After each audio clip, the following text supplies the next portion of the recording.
She does have amazing talent. Well, when you go to the doctor, you expect to receive the best possible treatment. But does your doctor unknowingly misdiagnose or not treat you based on your race or gender? Our Vincent Hill examines the hidden bias in the medical field. Have you ever been called a name? I was shocked at first because I had never heard it before. But then once I had, I wasn't sure if it was malicious or not. Emily Soa has, but not because the color of her skin or anything else you can see. I have sickle cell anemia, and my mom does as well. She earned the nickname because of her medical condition. I've seen people come in with sickle cell and how they're treated and called sicklers. From sickler to future doctor, her disease shaped her future. Just watching the healthcare roles and how doctors work with nurses and PAs and everyone and seeing how that works made me interested in the field. Soa studies medicine at Oklahoma State University Medical School, but says as a woman, most people, when they see you in scrubs in a hospital or outside of the hospital, think you're automatically a nurse or an LPN or anything but a doctor. A double-edged sword. As a person of color, too, most people really just don't even know what you are, but doctor is not the first thing that comes to mind, that's for sure. That assumption shows the hidden bias of people who see her.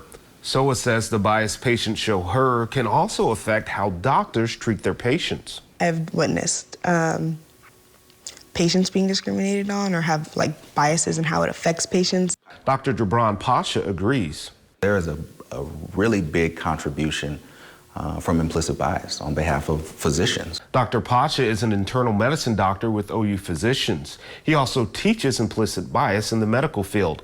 Dr. Pasha says hidden bias of good doctors can mean lifelong challenges for people young and old. Hispanic children, Black children are much, much less likely to receive a diagnosis of ADHD and be put on medications that can really propel them towards success, but they're more likely to be diagnosed with behavioral problems. We have found that there's this belief that Black people actually have thicker skin, which makes them a little bit more, tough. A report by the Proceedings of the National Academy of Science shows around 40% of first and second year medical students believe this myth is true. It can mean doctors take Black patients less seriously. The hidden bias of good physicians just don't affect Black patients either. Women get shortchanged when it comes to pain.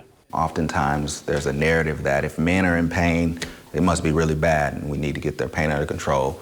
Well, women, the narrative is that, women are emotional, so maybe it's emotional pain. Maybe we need to treat them for anxiety or depression. There's data to back this up, too. An online survey of 2,400 women with chronic pain showed 91% said their pain was not taken seriously, and medical professionals told them the pain was all in their head. Dr. Pasha emphasized, though, having a bias, whether you're a doctor or a patient, doesn't make you a bad person. For those who have good intentions, they can still make biased decisions without knowing. Soa, a future hematologist, says changing medicine for the better is simple, but not easy. It's important to have Black in the Ivory to represent the large majority of people who are treated by the ivory part of that. Dr. Pasha says people of color are not treated for broken bones as often as whites. The report by the Proceedings of the National Academy of Science showed 78% of second-year medical students believe African Americans have stronger bones than whites. Vincent Hill, 2 Works for You. Thank you, Vincent. Happening this Sunday, 2 Works for You is teaming up with leaders from across the community, and we're going to talk about the hidden bias of good people. Starting at 6 p.m., Vincent and I are going to have a special edition of 2 Works for You. At 7, watch the special Hidden Bias of Good People, and then join us for a town hall discussion on bias with Green Country leaders. That's only on 2 Works for You. We hope to see you Sunday night.